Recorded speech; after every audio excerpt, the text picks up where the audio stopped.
Before we start, please don't forget to like and subscribe. The rain was soft against the windows that evening, a kind of hush that used to make our kitchen feel like a safe place. But not tonight. Tonight, it felt like the air had turned sour, and I couldn't shake the feeling that something was off. I was stirring the pasta sauce, trying not to overthink the silence behind me. Megan stood by the sink, her back stiff, arms crossed tight. It was subtle, but I knew her well, too well to ignore it. "Megan," I said quietly, walking over and gently touching her arm. "You've barely spoken all day. Are you okay?" She didn't look at me, just muttered, "My stomach hurts." That was it. My stomach hurts. No softness, no glance, just a clipped sentence like I was a stranger who'd stepped out of line. I stepped back slightly, confused. "Okay," I said slowly. "Is it something serious?" "Should we?" I said. "I'm fine." Her voice was sharper now, eyes still fixed on the empty sink. I nodded, giving her space. But after a moment, I tried again. "You've been distant all week. If there's something going on, we need to talk." I'm not trying to push, but she turned around so fast the dish towel slipped from her shoulder. "Eric, not everything is about you. Just drop it."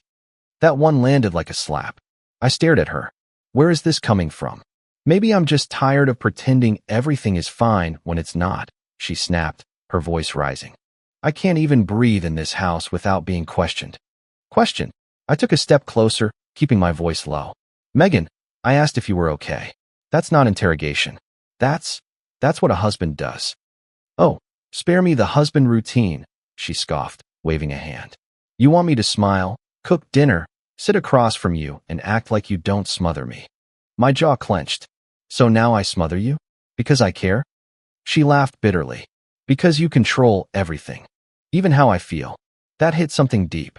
I stood there, my heart thudding, watching this woman, my wife, say things that felt rehearsed, like she'd been waiting to unload this. "Megan," I said softly, "if you need space, take it. But don't rewrite history to justify pushing me away." "I'm not pushing you away," she hissed. "You just don't fit into the version of my life I want right now." There it was. The silence after that was deafening. All I could hear was the rain tapping the glass and the sound of my own breath. I didn't yell. I didn't beg. I just nodded and stepped back, like I'd finally understood something I'd been blind to. That night, I slept on the couch. Not because she asked, but because I couldn't lie beside someone who looked at me like that. We'd been married 7 years. Mortgage halfway paid off. 2 cars in the driveway. Dinners with friends on Saturdays. She worked in marketing downtown. I taught high school biology. We weren't flashy, but we were stable. Or so I thought.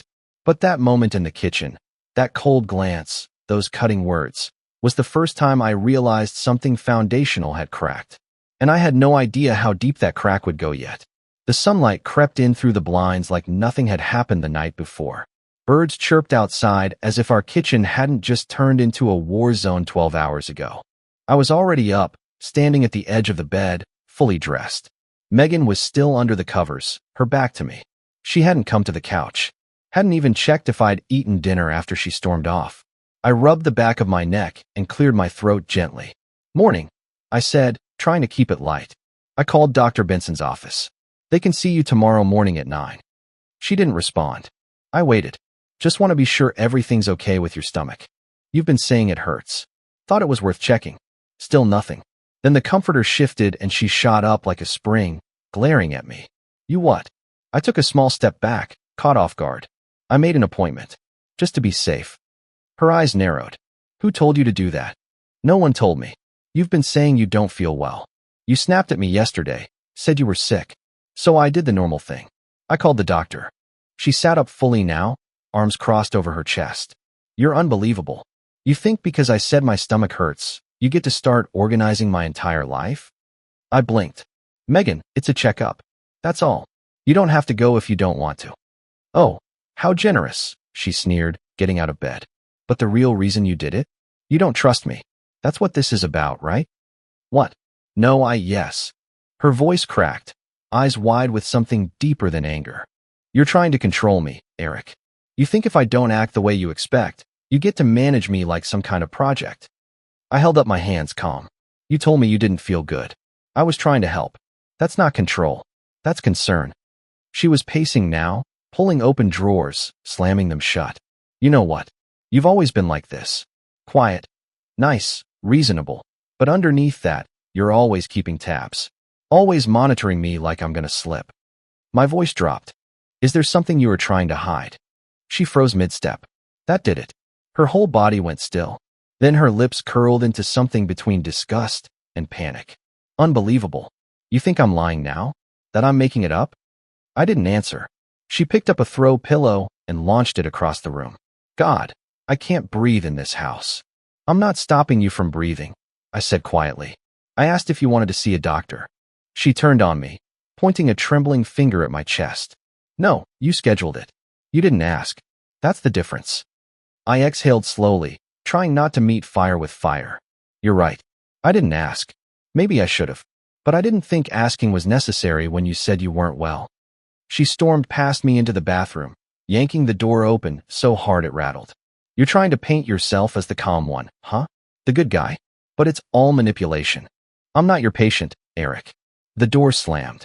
I stood there alone, staring at the wood grain of that door, wondering how it had come to this.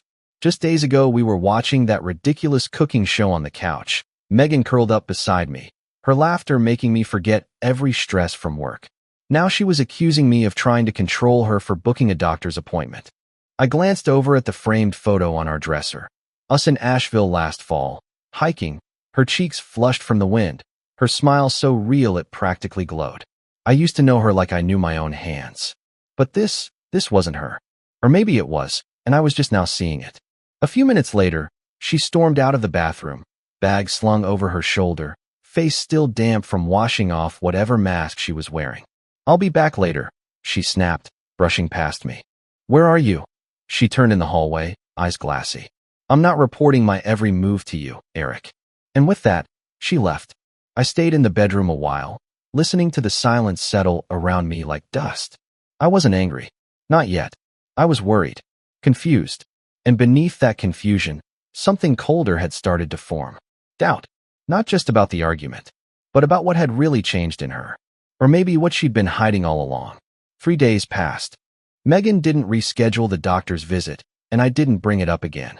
By Friday, we were both pretending like nothing had happened.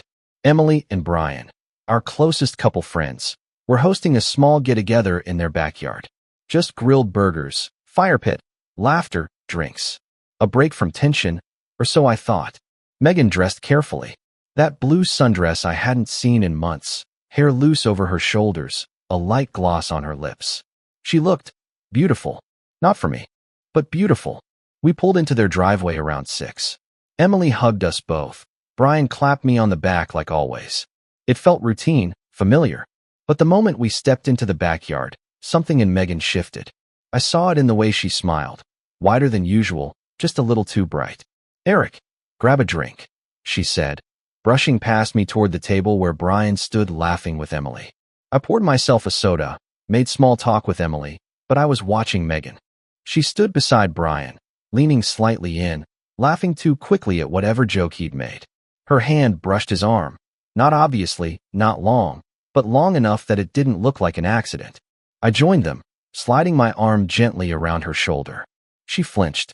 Not dramatically, but her posture stiffened, just for a second, before she took a small step forward, letting my arm fall away. Brian didn't react, but his gaze flicked to Megan, then to me. Megan turned to Emily. Do you still have that Chardonnay from last weekend? Emily nodded, already walking to the kitchen. And there we were, just the 3 of us now. I looked at Brian. Busy week. Yeah, he said, not meeting my eyes. Always is. Megan stepped closer to him. Not enough to be obvious. Just enough. The rest of the night blurred into wine, smoke from the fire pit, and background laughter. But every time I looked over, Megan wasn't near me. She was always near Brian. I watched her laugh at his stories, lean just a bit when he talked, touch her hair like she used to with me in the early days. Once, as Emily handed out drinks, I caught Megan looking at Brian. Not just looking. Watching. A gaze that lingered half a second too long. He looked back, quickly, then away. Like they were both pretending not to know what the other was thinking. I didn't say anything. I just smiled and passed Megan her drink, like I hadn't noticed a thing. But I had.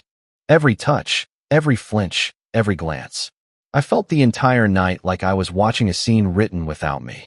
And when we finally got back in the car, Megan hummed softly to herself, scrolling on her phone. Not once did she look at me. And still, I said nothing. But inside, something was shifting, quietly, permanently. It was a Tuesday when I found Carl. Old friend of a friend. The kind of guy who blended into the background and asked questions without ever sounding like he was asking. Former cop, now a quiet man with a quiet office above a laundromat near downtown Raleigh. Nameplate crooked. Coffee burnt. Carpet older than I was. But he got things done. Tell me exactly what you're looking for, he said, tapping a worn notepad. I hesitated. I think my wife's hiding something, I said finally. And it's not just an affair. Carl didn't flinch. You got a name? Brian, I said. Brian Harper. He's married. He's close to us. Carl nodded slowly, scribbling. No problem. I'll keep it clean. You'll get photos, timestamps, audio if I can. Nothing illegal, nothing messy. Just the truth. The truth. That was all I wanted. A week later, I found myself back in that musty little office. Carl didn't greet me with small talk. Just gestured toward a chair and turned a laptop screen toward me. Listen to this, he said. The recording crackled slightly before settling. Wind. Car engines. Then, Megan's voice. I'm late. Like, really late. I bought 3 tests, Brian. All positive. I went still. Brian's voice came next, lower, tense. Are you sure they're accurate? I'm standing in a hospital parking lot with a sonogram in my purse, she said, voice shaking. Yeah, I'm sure. Brian muttered a curse under his breath. Then silence. Just ambient sound. Cars passing, someone coughing in the distance. Megan again. I don't know what to do. Brian, does Eric? No, she cut in. And he's not going to. Not yet. Carl paused the audio there. I stared at the screen. The progress bar was barely halfway through, but I'd heard more than enough. I couldn't speak at first. My jaw was tight, fists clenched on my knees. Carl waited, respectful. Then he leaned forward slightly. There's more. She tells him she's going to list you as the father. That it's easier that way, for insurance, hospital records, her reputation. I closed my eyes. I wasn't just dealing with betrayal. I was dealing with a plan. A choice. She'd made a decision to deceive me, not in the heat of a moment, but in cold logic. She listed me? I asked, voice hoarse. Carl nodded. Said it straight to him. Eric's name goes on the records. It's clean. He won't ask questions if I handle it right. I pressed a hand to my mouth, biting back something between a laugh and a groan. This wasn't just an affair. It was construction. She was building a lie, brick by brick. Carl slid a folder across the desk. Inside, still photos. Megan and Brian, leaning on a car in the hospital parking lot, her hand resting on her stomach. His face pale, lips tight. You okay? Carl asked. I nodded slowly. Yeah. And I was. Because now, for the first time in weeks, I had clarity. The story was no longer half-written. And I knew exactly how this chapter had to end. The hospital smelled like antiseptic and quiet lies. I stepped through the sliding doors just after 9, hands steady in my pockets, heartbeat slow and controlled. No rage. No shaking. Just purpose. At the front desk, a young nurse looked up with a polite smile. How can I help you? I'm here about my wife, I said calmly. Megan Harper. She had some tests done recently. The nurse typed for a moment. Are you listed as immediate family? I'm her husband, Eric Harper. She hesitated, fingers hovering over the keyboard. I'll need to confirm your identity. I slid my license across the counter. She studied it, glanced back at the screen, then back at me. You're listed as the father, she said quietly. There it was. Printed reality. Cold. Flat. Official. Yes, I replied. That's correct. She nodded, still uncertain. One moment. She disappeared down the hall. I stood there watching a janitor push a mop past me like nothing in the world had shifted. A few minutes later, she returned holding a thin folder. This is all I can release under your name, she said. Thank you, I said. A doctor stepped in beside her, scanning the chart. A man in his late 40s, calm eyes, practiced warmth. Mr. Harper, he said with a soft smile, extending a hand. Congratulations. I took his hand. Thank you, I replied. The words sounded strange in my own mouth. She's early, he continued. But everything looks stable so far. We'll schedule the next scan soon. Of course, I said evenly. He nodded again. Try to be there for her. These early weeks can be overwhelming. I will, I said. Because technically, that was still true. The nurse turned the folder toward me. You can review this here, if you'd like. I opened it slowly. Printed forms. Intake notes. Emergency contact. And right there, in black ink, Father, Eric Harper. Not Brian. Me. My name. My life. My future, rewritten without my consent. I closed the folder carefully, as if it might bite. I appreciate your help, I said to the nurse. She smiled, relieved. Of course. The doctor gave one last nod. Take care of your family. I intend to, I answered. Then I turned and walked down the hallway. Each step echoed too loudly, like the building itself was listening. I didn't feel anger in that moment. I felt precision. A trap had been built, and I had just stepped over it without getting caught. That evening, our bedroom looked like something out of a magazine ad. Soft light, warm shadows, lavender-scented candles flickering on the dresser. Megan stood near the bed, wearing silk the color of red wine. I hadn't seen that gown in years. She glanced at me with a soft smile. Hey. I stood in the doorway, unbuttoning my cuffs. Hey. She crossed to the nightstand, adjusting the candle like it mattered. You were quiet at dinner. I had a long day. She paused, nodding like she accepted that. I thought maybe we could just be us tonight. Her voice was low, sweet, intentional. She stepped closer, and I caught a trace of that perfume she only wore on anniversaries. The one that used to make me stop mid-sentence when she passed by. You look nice, I said, carefully neutral. Her fingers touched my chest, trailing up toward my collar. I was hoping you'd say that. I met her eyes. They were soft, calculated. She leaned in, lips grazing my jaw. It's been a while. I stepped back slightly, just enough to put air between us. I'm tired, I said, quiet but clear. Her face didn't change at first. Then she blinked, lips parting slightly, as if I'd just said something in a language she didn't understand. Oh, I had a lot on my mind. Work, I nodded. Among other things. She wrapped her arms around herself, that silk gown shifting with her. You've been distant lately. You think so? She didn't answer. I walked over to the dresser, took off my watch, set it down with a soft click. Her reflection in the mirror was frozen, uncertain. She tried again, her voice low and rehearsed. I miss us, Eric. Don't you? I turned, leaned against the dresser. You miss the version of me that didn't ask questions. She gave a short laugh. What's that supposed to mean? I didn't reply. She moved to sit on the edge of the bed, the mattress creaking slightly under her. I'm trying here, she said. I'm lighting candles. I'm showing up. What else do you want from me? I looked at her for a long moment. What did I want? Honesty? That was too far gone. Answers? I already had them. Right now, all I wanted was for her to sit in the discomfort she'd built, instead of hiding behind perfume and mood lighting. You don't need to try, I said. Not tonight. Her shoulders slumped. So you're rejecting me now? I'm not rejecting you, I said gently. I'm just tired. She looked away. And there it was, the first real crack in her armor. Not rage. Not manipulation. Just uncertainty. The same woman who had been so sure of herself, who'd worn betrayal like a second skin, was now rattled by one simple word. No. She rose from the bed slowly. I thought maybe we could reset. Go back to how things were. I tilted my head. When exactly do you think things changed? She stared at me, then looked down at the candle beside her, as if it might answer for her. I turned toward the bathroom. Good night, Megan. As I stepped out of the room, I didn't look back.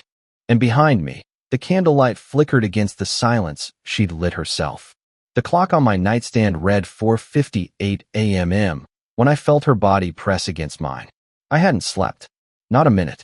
Megan's hand brushed lightly across my chest, and then her lips, soft and deliberate, found my neck.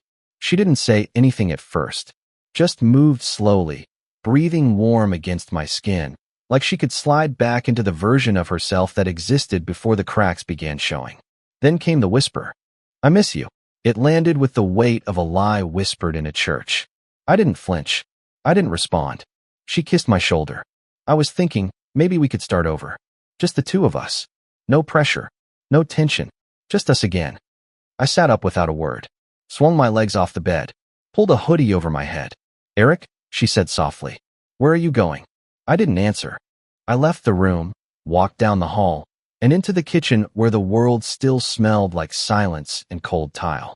The fridge light spilled out as I opened the door. Eggs, butter, bread, the usual. I moved slowly, methodically, like someone who'd done this 1,000 times, because I had. Only now, everything had changed. Behind me, I heard her feet touch the floor. A moment later, the rustle of fabric.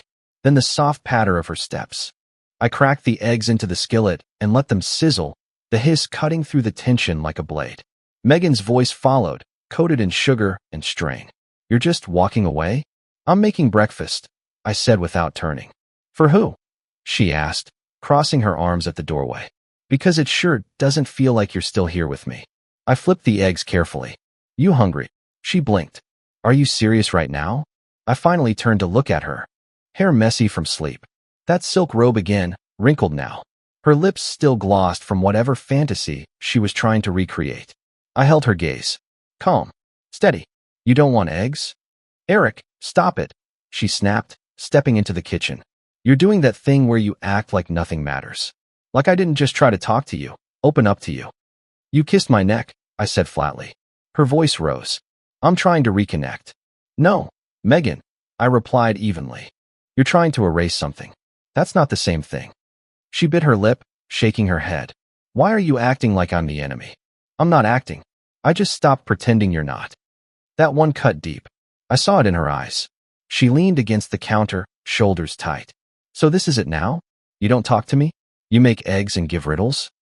I placed the eggs on a plate, turned off the stove. "Some things," I said, sliding the plate toward her, "don't need words anymore." "That doesn't mean anything," she snapped. "It does to me." She stared at me, arms still crossed, like she was trying to keep herself from unraveling. "You think you know everything," she said. "You think you figured me out." I met her eyes again. "I think I've stopped trying to convince myself that I don't already know." Her mouth opened, then closed. Nothing came out. I grabbed a second plate, made myself eggs without saying another word. Her breathing grew shallow. "I didn't want things to be like this," she whispered. I nodded. "Neither did I. You don't even ask me what I'm feeling." "You don't want to be asked," I said, my voice low. "You want to be forgiven without having to explain." A beat of silence. She stepped forward, gently touched my arm. "Eric, I'm scared. I'm not saying everything right now because I don't know how." I didn't move. "You had time." "I still do," she whispered. But I didn't respond. The toast popped. I grabbed it, buttered both slices, placed one next to her plate and the other on mine. She didn't sit. She just stood there, watching, unsteady. "Eat something," I said quietly. She stared at the plate, then at me. "You're really going to do this? Just sit here and act like none of this is real?" I looked at her, and for the first time in days, I smiled. Not a kind smile, a knowing one. "I'm acting like it's very real." She stepped back. Her eyes blinked fast. "You're not supposed to be the one who pulls away." "You'd be surprised," I murmured. Then I sat down and took the first bite. She didn't move, didn't touch the food, just stood there, robe hanging off one shoulder, the flicker of morning light hitting her eyes like the truth she hadn't planned for. Her plan wasn't falling apart. It already had. And now, all that was left was the echo of the kitchen and the quiet click of my fork against porcelain. "Before we move on, tap like if this is landing for you." By noon, the sky had turned overcast, gray light hanging over Raleigh like a pause before something permanent. I parked in front of the law office, turned off the engine, and sat there for a moment, fingers tapping the steering wheel. I wasn't here to burn bridges. I was here to build the exit. The building was brick and glass, quiet, serious. Inside, the walls were lined with books I doubted anyone touched unless they had to. The secretary behind the desk greeted me with a tired smile. "You're Mr. Harper?" "Yes, Eric. Attorney Hayes will see you now." I followed her down a narrow hallway to a corner office. Glass panels, old wooden desk, 2 chairs across from it. Mitchell Hayes stood up when I entered. Early 50s, dark suit, silver hair, eyes that looked like they'd seen every kind of marriage unravel. He shook my hand. Firm grip. No warmth. "Just business. You've got something for me?" he asked, gesturing for me to sit. I pulled the folder from my coat and placed it on the desk. Inside, printouts of Carl's report, transcripts of the recording, timestamps, photos of Megan and Brian in the hospital parking lot, a copy of the hospital paperwork showing my name listed as the father, and a flash drive neatly labeled in black ink, proof. Mitchell opened the folder and began flipping through. He didn't rush. He didn't speak. Just scanned each page, one after the next, with the slow, steady pace of a man used to sorting through the ashes. I sat in silence. The only sound was the faint hum of a vent overhead and the soft rasp of paper sliding over paper. When he reached the last page, he leaned back in his chair, resting one hand on the file. "This," he said finally, "is airtight." I nodded once. "I'm not surprised. You'll win everything," he continued. "Custody, assets, public sympathy if that matters to you. She can try to fight, but it won't go far. Not with a fake paternity filing and evidence of an ongoing affair. I'm not interested in dragging her through the mud," I said quietly. "I just want to be done clean." Mitchell tilted his head. "You understand she tried to lock you into legal fatherhood of a child that isn't yours." "I understand. She could have stayed quiet. Waited. Collected child support for 18 years. I nodded again. "That's why I'm here now. Before the damage gets deeper." Mitchell tapped the folder. "Smart man. You came early." "I came right after I stopped lying to myself." He leaned forward, sliding the file back toward himself like it was already part of a case in motion. "I'll start paperwork today. This will be fast. Surgical." "I'd prefer quiet over fast," I said. Mitchell gave a dry smile. "Quiet is easy when you're holding the truth." I stood, shook his hand again. "Thank you," I said. "No need," he replied. "She's the one who gave you the case. You're just carrying it forward." Outside, the clouds hadn't moved, but somehow, the air felt lighter. I didn't feel powerful. I felt steady, and for the first time in weeks, I knew exactly where I stood. Emily's house always had this warm, casual glow, like a place where bad things didn't happen. String lights over the fence, the soft thump of music in the background, clinking glasses, and the smell of grilled food drifting through the backyard. You'd think peace could live here. But tonight was going to be something else entirely. Megan had dressed up, too much for a backyard hangout. Pale pink dress, gold necklace, hair curled in waves like the night was bigger than she wanted to admit. Her eyes sparkled with a kind of restless energy, like someone about to pull off a magic trick in front of a blindfolded crowd. Emily greeted us like always. Warm hugs, a quick, "There's drinks by the cooler, burgers on the way." Megan drifted into conversation quickly, her smile wide, her voice brighter than it had been in weeks. She laughed a little too hard at Brian's joke. His wife, Emily, didn't seem to notice. Or maybe she was just trying not to. I stood near the edge of the group, nursing a soda, letting the party move around me like I was a shadow. Then I saw it. Megan clinked her glass gently, drawing everyone's attention. "I just want to say something real quick," she said, her voice sweet and clear. "I know the last few months have been a little quiet on our end, but I think it's time to share the good news." I felt the twist in my gut. She looked right at me. "Eric and I," her voice trembled, just a touch, perfectly rehearsed, "are having a baby." There was a beat of silence. Then, cheers erupted. Laughter. Clapping. Glasses raised. Someone shouted, "Finally." Someone else added, "Congrats, man." Emily clapped her hands over her mouth, eyes wide. "Oh my God, Megan. That's amazing."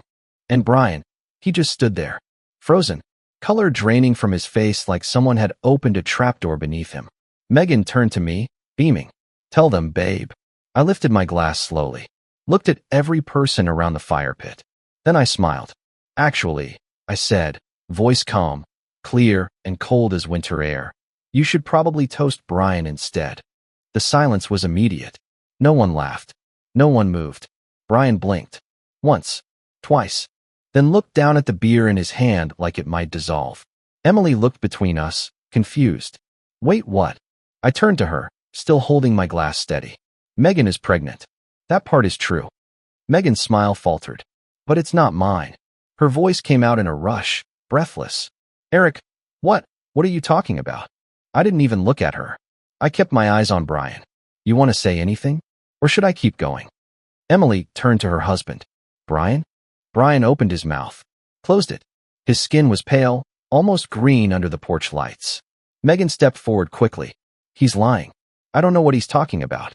He's confused. He's upset." I held up the flash drive from my coat pocket. Audio recording. "You too, in the hospital parking lot. Your voice. Your words. Brian finally spoke, his voice cracked and low. Megan. Emily's eyes snapped to him. What did you do? Megan reached for me, trying to grab the flash drive. Eric, stop it. Please. We can fix this. You don't have to do this here. This, I said softly, is exactly where it needs to happen. I looked around the circle, friends we'd known for years, some since our wedding.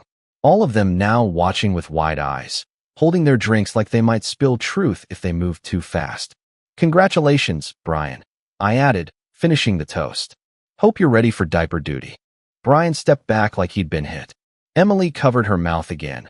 Only this time it wasn't awe. It was nausea. Megan's voice cracked. It was a mistake, Eric. I was going to tell you. I was scared.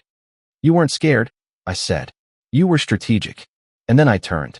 Walked across the yard. Past the string lights. The confused stares. The tight air no one dared to breathe. I didn't need to see how it ended. Because I already knew. Let her explain this one. Let Brian stammer through it. Let the silence rip them open like they planned to do to me. For once, I didn't clean up the mess. I just walked away from it. The courtroom smelled like paper and polished wood. Not justice, just bureaucracy in motion. Megan sat across the aisle, her hair tied in a neat bun, lips pressed tight. She wore the kind of gray suit that screamed humility. Her lawyer, a polished man in an expensive tie, leaned in and whispered like they were crafting the perfect story. My attorney, Mitchell Hayes, sat beside me, silent, confident. He didn't need to build a narrative. He had the truth in a folder. The judge called us forward. Megan's lawyer stood first. Your Honor, my client is not contesting the paternity evidence. She acknowledges the mistake, but asks that the court consider the emotional context. She was living in isolation, emotionally abandoned in a marriage where communication had long broken down. There was no malice, only confusion and fear. I didn't move. The judge nodded slowly, jotting something on the pad in front of him. And yet she falsified medical records. That's not fear. That's fraud. Megan's lawyer shifted. It wasn't premeditated, Your Honor. Mitchell stood. We have documentation, audio recordings, and a timeline that suggests otherwise. She admitted her plan to the biological father, weeks before Mr. Harper knew anything. That's not a slip. That's a scheme. The judge turned to Megan. Mrs. Harper, do you dispute what's been presented? She swallowed hard. No, Your Honor. Silence. Then came the ruling. The court finds that Mr. Harper is not the legal father of the unborn child. Parental rights are removed. Mr. Harper will not be held responsible for any financial obligation related to the child. I felt my chest rise slightly. The court awards Mrs. Harper the car currently in her name. All other jointly held property will be retained by Mr. Harper. Legal separation is granted effective immediately. And finally, Mr. Brian Harper will be listed as the legal father and is to assume all parental responsibilities, including child support, upon birth. I glanced across the aisle. Brian, sitting behind Megan, didn't even look up, just stared at the table. Megan's jaw was trembling, but I felt still, like the air had stopped pressing on my ribs.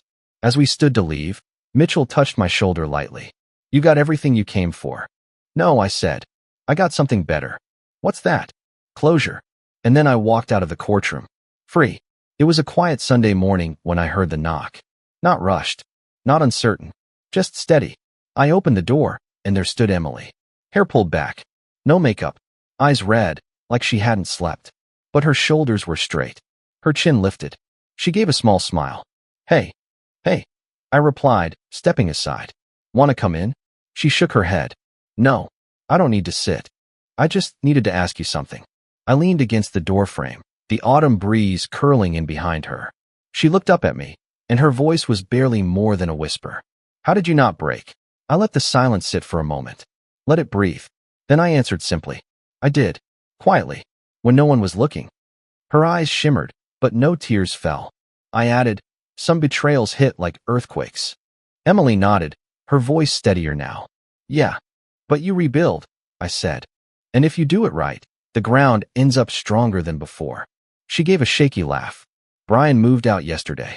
I wasn't surprised. I told him I couldn't live with someone who could lie so easily to people who trusted him most.